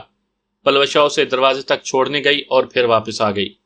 کمانڈر نصر اللہ نے پوچھا، آپ لوگوں کے لیے کھانا لاؤں؟ بھوک تو بہت سخت لگی ہے، پلوشا نے پیٹ پر ہاتھ پھیرتے ہوئے کہا، اور کمانڈر نصر اللہ مسکراتا ہوا باہر نکل گیا۔ رات کو میں نے آئی کام پر الفا 2 سے رابطہ کیا۔ میں پہلی بار اس سے رابطہ کر رہا تھا۔ اسے کوڈ میں تازہ صورتحال بتا کر میں نے رابطہ منقطع کر دیا۔ میجر اورنگزیب تک اپنے زخمی ہونے کی خبر پہنچانا لازمی تھا، کیونکہ میں کم از کم مہینے بھر کے لیے تو ناکارہ ہو گیا تھا۔ الفا 2 سے ہونے والی تمام گفتگو پلوشا نے بھی سنی تھی، لیکن اس نے یہ الفا 2 کے بارے میں جاننے میں کوئی دلچسپی ظاہر نہیں کی تھی۔ گفتگو کے اختتام پر وہ مجھے دوائی کھلانے لگی۔ گولیاں کھلا کر اس نے نیم گرم دودھ کا گلاس مجھے پکڑا دیا۔ میرا خیال ہے تم چند دن اپنے گھر میں آرام کر لو۔ دودھ پی کر میں نے خیال ظاہر کیا، شاید تم چھپنے کا ارادہ کیے بیٹھے ہو، مگر میں تمہاری یہ ترکیب کامیاب نہیں ہونے دے سکتی۔ تمہیں مشورہ دینا ہی فضول ہے۔ اس نے بلند و بانگ کہا لگایا۔ میں نے لیٹنے کے لیے اپنے تکیے کو ہاتھ لگایا اور وہ جلدی سے آگے بڑھ کر مجھے لیٹنے میں مدد دینے لگی۔ لیٹتے ساتھ ہی میری آنکھیں بند ہونے لگی تھی۔ یقیناً میری دوائی میں خواب آور گولی بھی شامل تھی۔ میری آنکھ پیاس لگنے کی وجہ سے کھلی تھی۔ پلوشا مجھے ساتھ والی چارپائی پر تکیے سے ٹیک لگائے اونگتی نظر آئی۔ میں نے اٹھنے کی کوشش کی اور ہلکی سی آواز سن کر وہ جاگ گئی۔ کہاں جا رہے ہو؟ جمائی لیتے ہوئے وہ مستفسر ہوئی۔ پانی پینا تھا۔ اسے جاگتا دیکھ کر میں نے اٹھنے کا ارادہ ترک کر دیا۔ تو مجھے آواز دے لی ہوتی۔ چارپائی سے اٹھ کر وہ کونے میں پڑے گھڑے کی جانب بڑھ گئی۔ پانی کا بھرا گلاس مجھے پکڑا کر اس نے مجھے سہارا دے کر اٹھایا اور پانی پلا کر دوبارہ لٹا دیا۔ میری آنکھیں ایک بار پھر بند ہونے لگیں۔ اگلے 2 ہفتے میں میرے کندھے کا زخم کافی حد تک ٹھیک ہو گیا تھا۔ اس دوران پلوشا نے میری تیمارداری میں کوئی کسر نہیں اٹھا رکھی تھی۔ میں نے کئی بار اسے گھر جانے کو کہا، مگر وہ مزاحیہ انداز اپنا کر ٹال گئی۔ کبھی کبھار جاتی بھی تھی تو شام تک لوٹ آتی تھی۔ میں بازو کو ہلا جلا کر بیٹھک کے اندر ہی ورزش وغیرہ کر لیتا تھا۔ اب میرا بازو ٹھیک ٹھاک کام کرنے لگا تھا۔ ایک رات کو الفا 2 سے بات چیت ہوئی تو پتہ چلا کہ سردار خان نے 1 ماہ کی اور چھٹی مانگ لی ہے۔ پلوشا بھی ساری گفتگو سن رہی تھی۔ جو ہی میں نے آئی کام آف کیا فوراً بولی، اس کا مطلب ہے قبیل خان کے خلاف ہم دونوں کو ہمت کرنا پڑے گی۔ سردار بھائی کا انتظار تو فضول ہے۔ میں نے اس بات میں سر ہلاتے ہوئے اس کی تائید کی۔ تو پھر کیا سوچا؟ وہ مزید انتظار اس کے لیے مشکل ہو رہا تھا۔ وہ خبیث تو کسی جگہ ٹکتا ہی نہیں۔ افغانستان جانے کے بارے میں کیا خیال ہے؟ میں نے مشورہ مانگنے والے انداز میں پوچھا۔ وہ اعتماد سے بولی، چلے جاتے ہیں، لیکن اس سے پہلے ایک چکر اس کی حویلی کا لگا لے۔ آج کل وہاں زور و شوروں سے کام شروع ہے۔ ہاں، اس کی عیاشی کا اڈا جو تھا۔ کافی دیر تک ہم منصوبہ بناتے رہے۔ آخر میں طے یہ کیا کہ کل صبح ہم ڈی بلاک پر جا کر وہاں سے بیرٹ M107 لے کر آئیں گے اور اس کے بعد قبیل خان کے خلاف کوئی ایکشن لیں گے۔ صبح سویرے ناشتے کے بعد ہم ویگن میں بیٹھ کر غلام خیل پہنچے اور وہاں سے ڈی بلاک کی طرف چل پڑے۔ یہ احتیاط ہم نے ضرور کی تھی کہ غلام خیل سے 1 کلومیٹر پہلے اتر کر نالے میں ہو گئے تھے۔ ڈی بلاک کے سامنے والے سنتری کو اپنا تعارف کروا کر ہم پوسٹ کمانڈر کو ملے۔ پہلے والا کمانڈر وہاں موجود نہیں تھا، لیکن وہ اسے ہمارے بارے مکمل طور پر بتا گیا تھا۔ دوپہر کا کھانا ہم نے وہیں کھایا اور بیرٹ M107 اٹھا کر وہاں سے نکل آئے۔ تم مجھے سنائپر رائفل چلانا کیوں نہیں سکھاتے؟ ڈی بلاک کی اترائی پر وہ مجھے مخاطب ہوئی۔ یہ بھی تو کلاشنکوف اور دوسرے ہتھیاروں کی طرح چلائی جاتی ہے، بلکہ تم نے اس دن ڈریگنوں سے 2 بندے مارے تو تھے، اور کیا سیکھنا ہوتا ہے؟ جی نہیں، وہ تو 30-35 گز دور تھے۔ اتنے فاصلے سے تو انہیں پستول سے بھی نشانہ بنایا جا سکتا تھا۔ بعد میں ایک آدمی کے لیے میں نے 20 سے زیادہ گولیاں فائر کی، مگر ناکام رہی، اور تم نے زخمی ہوتے ہوئے بھی فقط 1 گولی چلا کر اس کا خاتمہ کر دیا۔ میں نے مسکراتے ہوئے کہا، تو اس میں کمال سنائپر رائفل کو تو نہ ہوا نا؟ یہ کام تو میں کلاشنکوف یا کسی اور رائفل سے بھی کر سکتا تھا۔ بھول گئی ہو جب تمہارے سر پر رکھے گلاس کو نشانہ بنایا تھا؟ اس دن تو تمہارے ہاتھ کانپ رہے تھے۔ یہ کہتے ہوئے اس نے کہا لگایا اور پھر مسلسل ہنستی چلی گئی۔ اچھا ہے، بند کرو اور قبیل خان کے بارے کچھ سوچو۔ آج سنا تھا پوسٹ کمانڈر کیا کہہ رہا تھا کہ ذخیرہ پوسٹ اور زیارت کیل کے ساتھ موجود چند اور چوٹیوں پر دہشت گردوں نے مورچہ بندی کی ہوئی ہے اور پاک آرمی کے ساتھ آئے روز فائرنگ کا تبادلہ ہو رہا ہے۔ تو اس میں قبیل خان کہاں سے آن ٹپکا؟ اور تم نے پاکستان آرمی کا ٹھیکہ تو نہیں لے رکھا؟ بکواس بند کرو، یہ آرمی کا نہیں ملک کا کام ہے۔ ملک دشمن اور دین دشمن عناصر کی سرکوبی کرنا ہر پاکستانی کا کام ہے۔ وہ جلدی سے بولی، مذاق کر رہا تھا، تم تو سنجیدہ ہی ہو گئے۔ مجھے اس قسم کا مذاق پسند نہیں ہے، بلکہ تم تو کسی بھی قسم کا مذاق نہ کیا کرو۔ واہ جی واہ، وہ کیوں؟ اور میں تمہیں اتنی بری کب سے لگنے لگی ہوں؟ جب لیٹی ہوتی ہوں تو چھپ چھپ کر مجھے پہروں گھورتے رہتے ہو اور سامنے یوں بے پرواہی ظاہر کرتے ہو گویا میں تمہیں سچ مچ اچھی نہیں لگتی۔ کب گھورا ہے تمہیں؟ میں نے زچ ہوتے ہوئے پوچھا۔ وہ شوخی سے بولی، ابھی بھی گھور رہے ہو؟ قسم سے فوجی جوان تو اس طرح نہیں ہوتے۔ میرا خیال ہے مجھے یہیں سے اپنا راستہ جدا کر لینا چاہیے۔ سردار خان خود تو چھٹیاں کاٹ رہا ہے اور تم جیسا سر درد میرے حوالے کر گیا۔ یہ کہتے ہوئے میں رک گیا۔ اچھا ٹھیک ہے، اب کچھ نہیں کہتی۔ میرے چہرے پر چھائے سنجیدگی بھرے تاثرات دیکھتے ہوئے اس نے ہتھیار ڈالنے میں دیر نہیں کی۔ آخری بار متنبہ کر رہا ہوں، اس کے بعد اگر تم نے ذرا سی بھی بکواس کی تو میں… اب بس بھی کرو یار، اس نے بیزاری بھرے لہجے میں قطع کلامی کی۔ تم بڑے یوسف ثانی ہو نا کہ ہر وقت تمہارا دماغ ساتویں آسمان پر رہتا ہے۔ میں جیسا بھی ہوں اپنی ذات کے لیے ہوں، باقی ہم دونوں کسی خاص مقصد کے لیے اکٹھے ہوئے ہیں، ورنہ اس کے بعد ہم نے علیحدہ ہو جانا ہے، اور یہ بات تم بھی اچھی طرح سے جانتی ہو۔ تم ایک بات بھول رہے ہو۔ اس کے لہجے میں کوٹ کوٹ کر سنجیدگی بھری ہوئی تھی۔ وہ کیا؟ اس کے لہجے نے مجھے بات پوچھنے پر مجبور کر دیا۔ یہی کہ قبیل خان کے بعد میں تمہیں قتل کر دوں گی۔ یہ کہتے ہوئے اس نے جاندار کہکہا لگایا اور میں افسوس بھرے انداز میں دائیں بائیں سر ہلانے لگا۔ اس کا سدھرنا شاید ناممکن تھا۔ ویسے سچ کہوں تو اب میرا ارادہ تھوڑا تھوڑا تبدیل ہونے لگا ہے۔ جب سے تم نے میرے سر پر رکھے ہوئے گلاس کو نشانہ بنایا ہے نا، میرا جی چاہتا ہے کہ تم سے کچھ سیکھوں، لیکن اس بات کو حتمی نہ سمجھنا۔ ہو سکتا ہے میں اپنے پہلے ارادے ہی پر عمل کرنا پسند کروں، اور اگر اس سے پہلے میں نے تمہیں اپنے ہاتھوں سے قتل کر دیا تو پھر؟ وہ ترکی بہ ترکی بولی۔ ایسا ہونا بہت مشکل ہے۔ میں نے پوچھا وہ کیوں؟ وہ شوخی سے بولی کیونکہ میں تمہیں بہت پیاری لگتی ہوں۔ میں طنزیہ انداز میں ہنسا۔ دل کے بہلانے کو غالب یہ خیال اچھا ہے۔ ہائے رے تمہاری خوش فہمیاں۔ میری طنزیہ ہنسی پر بھی وہ کھل اٹھی تھی۔ ایک بات تو بتاؤ، اسے خوش ہوتا دیکھ کر میں نے کہا۔ ایک لہجہ کے لیے اپنے پاؤں روکتے ہوئے اس نے بیرٹ M107 کے تھیلے کو کندھے پر درست کیا اور پھر قدم میرے ساتھ ملاتے ہوئے بولی، پوچھو، کیا میں تمہیں اتنا گدھا نظر آتا ہوں کہ تم پر مر مٹوں؟ کیا دنیا میں اور عورتیں مر گئی ہیں؟ وہ کہاں ہار ماننے والی تھی، فوراً بولی، یہی بات تو میری سمجھ میں نہیں آ رہی کہ آخر تم ایک ایسی لڑکی کے پیچھے کیوں پڑ گئے ہو جو تمہیں قتل کرنے کا ارادہ کیے ہوئے ہے۔ اگر تمہارا یہ خیال ہے کہ اس طرح میں تمہیں قتل کرنے کا ارادہ ترک کر دوں گی تو یہ تمہاری غلط فہمی ہے۔ یہ بھی خوب رہی، ہر وقت اپنی قیمت بتانے کا شوق تمہیں چرایا ہوا ہے اور پیچھے میں پڑا ہوں۔ اس میں شک ہی کیا ہے؟ اور قیمت تو اس لیے بتائی ہے تاکہ تمہیں معلوم ہو کہ میں کوئی عام لڑکی نہیں ہوں، اور یہ کہ میرے ساتھ شادی کرنے کے لیے تمہیں کتنی کچھ رقم اکٹھی کرنی پڑے گی۔ تمہارے لیے 50 روپے خرچ کرنے والا میری نظر میں مہا بے وقوف ہوگا۔ کجا 50 لاکھ؟ یار کہا تو ہے تم 50 لاکھ سے چند ہزار کم کر لینا۔ اس ڈھیٹ پر میری طنزیہ باتوں کا ذرا بھی اثر نہیں ہو رہا تھا۔ اچھا اس فضول بحث کو چھوڑو اور کوئی کام کی بات کرو۔ کام کی بات یہی ہے کہ جب تک اس خبیث کو جہنم واصل نہیں کر دیتے آرام نہیں کریں گے۔ میں نے پوچھا کوئی منصوبہ بھی ہے یا بس ارادے ہی سے سب کام ہو جائے گا؟ تو بناؤ نا منصوبہ، منع کس نے کیا ہے؟ میرا تو کوئی بھی مشورہ تمہیں قبول نہیں ہوتا، اور یوں بھی تم باس ہو، سوچنا تمہارا کام ہے۔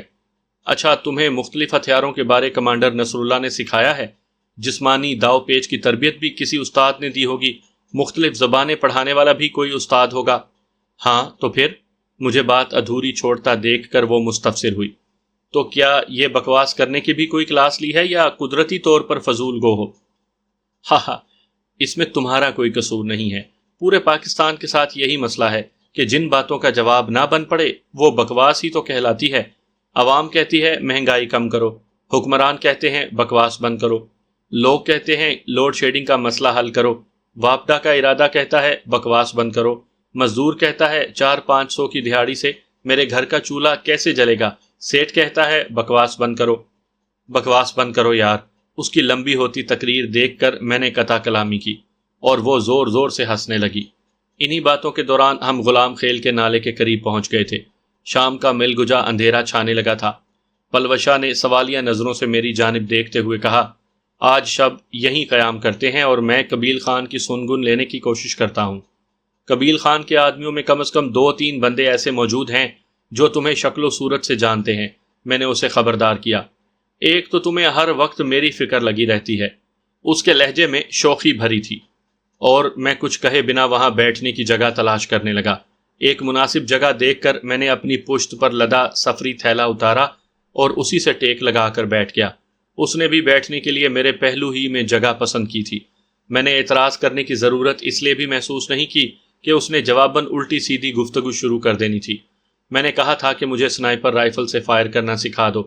گہرا سانس لیتے ہوئے اس نے دوبارہ پرانی راگنی الاپی۔ میں نے مزاحیہ انداز میں کہا، اچھا قبیل خان کی موت کے بعد سکھا دوں گا، بڑے چالاک ہو، معنی خیز انداز میں کہتے ہوئے وہ مسکرا پڑی۔ اندھیرا گہرا ہوتے ہی ہم وہاں سے چل پڑے۔ کمانڈر عبدالحق تو ہمیں اپنی بیٹھک میں نہ ملا، البتہ کمانڈر عبدالرشید بیٹنی وہاں موجود تھا۔ وہ مجھے اچھی طرح پہچانتا تھا، جبکہ پلوشہ تو ان کے ساتھ رہ بھی چکی تھی۔ ہمیں پرتپاک انداز میں خوش آمدید کہا گیا۔ رات کا کھانا کھا کر پلوشہ مجھے اشارہ کر کے وہاں سے نکل گئی۔ اس کی واپسی 2-3 گھنٹوں بعد ہوئی تھی۔ اسے 3 دن ہوئے ہیں افغانستان سے لوٹے ہوئے، اور پرسوں وہ ڈمبریانی سے آگے واغدائی جا رہا ہے۔ سچ؟ میں نے پرجوش لہجے میں کہا۔ ہاں بالکل صحیح اطلاع ہے، مگر تم کس بات پر خوش ہونے لگے؟ اس نے حیرانی سے پوچھا۔ 1 منٹ، میں اٹھ کر کمانڈر عبدالرشید بیٹنی کے کمرے کی طرف بڑھ گیا۔ عشاء کی نماز کے بعد وہ 1.5 گھنٹہ مشاورت کرتے تھے، اور میرے اندازے کے مطابق وہ ابھی تک جاگ رہا تھا۔ باقی آدمی 2-3 منٹ پہلے ہی اس کے کمرے سے رخصت ہوئے تھے۔ میں اندر آ سکتا ہوں؟ اس وقت کمانڈر عبدالرشید بیٹنی سونے کے لیے اپنا بستر ٹھیک کر رہا تھا جب میں نے اندر جانے کی اجازت مانگی۔ آ جائیں، اس نے خوش اخلاقی سے اس بات میں سر ہلایا۔ زحمت دینے پر معذرت خواہ ہوں کمانڈر۔ اندر داخل ہوتے ہوئے میں معذرت کا اظہار ضروری سمجھتا تھا۔ زحمت کی کوئی بات نہیں، آئیں بیٹھیں۔ اور قہوہ یا چائے پینا پسند فرمائیں گے؟ نہیں جناب شکریہ۔ میں زمین پر بچھی چٹائی پر بیٹھ گیا۔ حکم کرو۔ وہ اپنے بستر پر بیٹھ گیا۔ اس مرتبہ میں نے اپنی ضرورت اس کے سامنے دہرا دی۔ ہاں یہ سب کچھ مل جائے گا، لیکن اس کا مالک میں نہیں ہوں، اس لیے معاوضہ ادا کرنا پڑے گا۔ اس نے بے تکلفانہ دل کی بات واضح کر دی۔ ٹھیک ہے جناب، رقم جتنی کہیں مل جائے گی۔ میں نے اطمینان بھرے انداز میں سر ہلا دیا۔ یہ سامان کس وقت چاہیے ہوگا؟ صبح۔ یہ کہہ کر میں اس سے اجازت لے کر وہاں سے نکل آیا۔ پلوشہ بے چینی سے میری منتظر تھی۔ تم کمانڈر عبدالرشید بیٹنی کے پاس کس لیے گئے تھے؟ میرے واپس پہنچتے ہی اس نے پوچھا۔ اگر وہ اطلاع سچ ہے جو تم نے مجھ تک پہنچائی ہے تو پرسوں قبیل خان کے خلاف کارروائی کرنے کا منصوبہ میں نے سوچ لیا ہے۔ بھلا وہ کیسے؟ اس نے اشتیاق آمیز بےتابی ظاہر کی۔ پہلے تم یہ بتاؤ کہ قبیل خان کے ساتھ محافظوں کی کتنی گاڑیاں ہوتی ہیں؟ 4 گاڑیاں محافظوں کی اور 5ویں اس کی اپنی۔ 5 گاڑیاں ڈبل کیبن ہیں اور ہر گاڑی میں 5 یا 6 آدمی ہوتے ہیں، مطلب مجموعی طور پر 25-30 بندے ہوتے ہیں۔ ہاں، اس نے اس بات میں سر ہلاتے ہوئے پوچھا۔ اب تم یہ بتاؤ کہ ہم 2 آدمی ان 25-30 آدمیوں پر کیسے قابو پائیں گے؟ اور میں اسے اپنا منصوبہ بتانے لگا۔ اس میں کافی خطرہ ہے، منصوبہ سنتے ہی اس نے خیال ظاہر کیا۔ میں نے اس کی تردید کیے بغیر کہا، قبیل خان جیسے خبیث کو جہنم واصل کرنے کے لیے خطرہ تو مول لینا ہی پڑے گا۔ یہ کر کے وہ فقط سر ہلا کر رہ گئی۔ اس کے بعد ہم منصوبے کی جزیات پر گفتگو کرنے لگے۔ پلوشہ نے کئی بہترین مشورے دیے تھے۔ وہ عملی زندگی میں بھی گھات چھاپے کی کارروائیوں میں حصہ لے چکی تھی۔ صبح رقم ادا کر کے ہم نے مجاہدین کے ٹھکانے سے بارود، ڈیٹونیٹر، راکٹ لانچر اور اس کے 4 راکٹ لے کر منصوبے میں طے کی ہوئی جگہ کی طرف چل پڑے۔ راکٹ لانچر ہم نے مستعار لیا تھا جو کارروائی کے بعد کمانڈر عبدالرشید بیٹنی کو واپس کرنا تھا۔ البتہ بارود اور راکٹ ہمیں معاوضہ دے کر لینا پڑے تھے۔ 2 عدد کلاشن کوفیں بیرٹ M107 اور 2 عدد پسٹل بھی ہمارے پاس موجود تھے۔ 4-5 گھنٹے مسلسل سفر کے بعد ہم مخصوص مقام پر پہنچ گئے تھے۔ ملک ثقلین خان کے بیٹے کی شادی میں جاتے ہوئے یہ جگہ میری نظر میں آئی تھی۔ اب جب قبیل خان کے جانے کی بابت معلوم ہوا تو میں نے فوراً ایک خطرہ مول لینے کا فیصلہ کر لیا۔ اگر سردار ہمارے ساتھ ہوتا تو یہ منصوبہ اور زیادہ کامیاب ہو سکتا تھا۔ ہم تینوں مل کر زیادہ بہتر طریقے سے یہ گھات لگا سکتے تھے، لیکن اس کی غیر موجودگی مجھے اپنے ارادے سے باز نہ رکھ سکی۔ یوں بھی پلوشہ ایک بہترین ساتھی تھی۔ اس جگہ پر ایک جانب کھڑی چٹانوں کا سلسلہ تھا جسے نقشہ بینی میں اسکارپمنٹ کہتے ہیں، دوسری جانب نالا تھا اور خوش قسمتی سے نالے کی ڈھلان بھی بالکل سیدھی ہی تھی۔ نالا عبور کر کے جو پہاڑی تھی اس کا فضائی فاصلہ بھی 200-250 گز سے زیادہ نہیں تھا۔ میں نے پلوشہ کے ساتھ اسی جگہ پر مورچہ بندی کا منصوبہ بنایا تھا۔ دن کی روشنی میں ہم نے پتھروں کی مدد سے اپنے لیے 2-3 مورچے بنائے اور شام ہوتے ہی میں سڑک کے اوپر مخصوص جگہوں پر بارود لگانے لگا۔ اپنے مورچوں سے اس جگہ کا فاصلہ وغیرہ میں نے لیزر رینج فائنڈر کی مدد سے ناپ لیا تھا۔ بارود لگاتے وقت پلوشہ نے بھی مدد کی تھی۔ وہ ان کاموں میں اچھی خاصی ماہر تھی۔ اس نے کسی بھی قدم پر مجھے سردار کی کمی محسوس نہیں ہونے دی تھی۔ پلوشہ سے پتہ چلا تھا کہ قبیل خان کی گاڑی کے آگے اور پیچھے محافظوں کی 2 گاڑیاں ہوتی تھیں اور اس کی گاڑی درمیان میں ہوتی تھی۔ چونکہ تمام گاڑیوں کا رنگ کالا تھا اس لیے ہم گاڑیوں کی ترتیب ہی سے اس گاڑی کو پہچان سکتے تھے۔ خود میں نے قبیل خان کی فقط تصویر ہی دیکھی تھی، براہ راست اس کی منحوس صورت دیکھنے کا اتفاق اب تک نہیں ہو سکا تھا۔ اندھیرا چھانے تک ہم تمام کاموں سے فارغ ہو گئے۔ وہ رات ہم نے وہیں گزاری اور صبح دم چائے وغیرہ پی کر ہم تیار ہو کر بیٹھ گئے۔ قبیل خان کی گاڑیوں سے پہلے 5-6 گاڑیاں گزر چکی تھیں اور پھر دور سے گرد کا طوفان اٹھا اور 5 کالے رنگ کی گاڑیاں ایک قطار میں چلتی ہوئی اس جانب آتی دکھائی دی۔ ہم دونوں مکمل طور پر تیار تھے۔ پلوشا دوربین آنکھوں سے لگائے اسی طرف نگران تھی۔ اسی خبیث کا قافلہ ہے، وہ بڑبڑانے کے سے انداز میں بولی۔ اسے ریموٹ کنٹرول تھما کر میں نے راکٹ لانچر کندھے پر رکھ لیا تھا۔ اگر ہماری لگائی ہوئی IED ریموٹ کنٹرول سے نہ پھٹتی تو میں نے راکٹ لانچر کے ذریعے پہلی گاڑی کو اڑانا تھا۔ وہ جگہ اتنی تنگ تھی کہ گاڑی موڑ نہیں کاٹ سکتی تھی اور اگلی گاڑی کے تباہ ہونے کے بعد وہ آگے بھی نہیں جا سکتے تھے۔ جس جگہ ہم نے IED لگائی تھی، IED کا مطلب ہے امپرووائزڈ ایکسپلوزیو ڈیوائس، اس کے بعد ایک خطرناک موڑ تھا، اس لیے اس جگہ گاڑیوں کی رفتار لامحالہ آہستہ ہونا تھی۔ یوں بھی وہ سڑک کچی تھی اور اس پر بہت زیادہ رفتار سے گاڑی نہیں چلائی جا سکتی تھی۔ تمام گاڑیاں ایک قطار میں چل رہی تھیں۔ موڑ آنے سے پہلے ہی ڈرائیور نے رفتار کم کرنا شروع کر دی تھی۔ دوربین آنکھوں سے لگائے پلوشا کا ایک ہاتھ IED کو پھاڑنے والے بٹن پر تھا۔ جوں ہی اگلی گاڑی مخصوص جگہ پر پہنچی، اس نے بٹن دبا دیا۔ حفظ ما تقدم کے طور پر میں نے بھی راکٹ لانچر کی ٹیلیسکوپ سائٹ میں پہلی گاڑی کا نشانہ سادھ لیا تھا، لیکن مجھے فائر کرنے کی ضرورت پیش نہ آئی۔ کان پھاڑ دینے والا دھماکہ ہوا اور اگلی گاڑی چند فٹ ہوا میں اچھل کر الٹی ہو گئی۔ پیچھے والی گاڑیاں فوراً رک گئی تھیں۔ پلوشا نے فوراً آخر میں لگائے جانے والی IED کو پھاڑنے والا بٹن دبا دیا۔ اس مرتبہ زوردار دھماکے کے ساتھ چوتھے نمبر پر موجود گاڑی بھی تباہ ہوئی تھی۔ آخری گاڑی چند گز پیچھے تھی۔ میں نے فوراً راکٹ لانچر کا رخ اس جانب کرتے ہوئے راکٹ داغ دیا۔ 250 میٹر سے ایک ساکن ہدف کو نشانہ بنانا اتنا مشکل بھی نہیں تھا کہ میرا نشانہ خطا جاتا۔ گاڑی اچھل کر کھڑی چٹانوں سے ٹکرائی اور دوبارہ سڑک پر گر گئی۔ 3 گاڑیاں اور ان میں موجود افراد لقمہ اجل بن گئے تھے۔ دوسری اور تیسری گاڑی میں موجود قبیل خان کے آدمیوں نے فوراً گاڑیوں کے عقب میں مورچے سنبھال لیے تھے۔ انہیں ہمارے چھپنے کی جگہ معلوم ہو گئی تھی۔ کلاشنکوفوں کی گولیاں ہمارے سامنے پڑے پتھروں سے ٹکرانے لگی تھیں۔ قبیل خان دوسری گاڑی کے عقب میں چھپا ہے۔ پلوشا نے بغیر کسی تاخیر کے مجھے مطلع کرنا ضروری سمجھا۔ میں نے اپنی شست تیسری گاڑی پر مرکوز کرتے ہوئے اسے کہا، راکٹ لوڈ کرو۔ اس نے فوراً پہلے سے تیار کیا ہوا راکٹ اٹھا کر آگے سے راکٹ لانچر کی مزل میں دھکیل دیا اور میں نے ایک لمحہ ضائع کیے بغیر سانس روکتے ہوئے راکٹ داغ دیا۔ تیسرے نمبر پر موجود گاڑی کا حشر بھی پہلی والی گاڑی جیسا ہوا اور اس کے عقب میں چھپے آدمی قبیل خان کی مدد کرنے کے قابل نہیں رہے تھے۔ اسی وقت دوسری گاڑی کے عقب میں موجود آدمی گاڑی کے عقب سے نکل کر موڑ کی جانب بھاگے۔ مجھے اندازہ تھا کہ وہ کچھ ایسا ہی کریں گے اور میں اس کے لیے تیار تھا۔ اس کے لیے بیرٹ M107 تیار رکھی تھی۔ سفید کپڑوں والا قبیل خان ہے، اسے مرنا نہیں چاہیے۔ مجھے سنائپر رائفل سے شست لیتا دیکھ کر وہ پکار اٹھی۔ ان کی تعداد 6 تھی اور موڑ تک اتنا فاصلہ نہیں تھا کہ میں تمام کو نشانہ بنا سکتا۔ اگر وہ موڑ مڑنے میں کامیاب ہو جاتے تو یقیناً خود بھی بچ جاتے اور ہمارے لیے بھی خطرے کا باعث بن سکتے تھے۔ ان تمام میں قبیل خان اہم تھا، اسی وجہ سے انہوں نے بھاگتے ہوئے اسے اپنے سامنے رکھا تھا۔ میرے پاس زیادہ وقت نہیں تھا، بس چند سیکنڈ ہی تھے۔ سب سے پہلے میں نے قبیل خان کی پشت پر دوڑنے والے بندے کی پیٹھ پر گولی ماری۔ سر کو نشانہ میں نے جان بوجھ کر نہیں بنایا تھا کہ وہ بھاگ رہے تھے اور اس حالت میں سر پر گولی مارنا مشکل ہوتا، جبکہ میرے پاس اتنا وقت نہیں تھا کہ گولی کے خطا جانے کا خطرہ مول لے سکتا۔ 250 گز کے فاصلے پر بیرٹ M107 کا خطا جانے کا سوال پیدا ہو ہی نہیں سکتا تھا۔ مقتول منہ کے بل گرا۔ اس کے ساتھ ہی میں نے دوبارہ رائفل کاک کی اور اگلی گولی قبیل خان کے کولے میں جھونک دی۔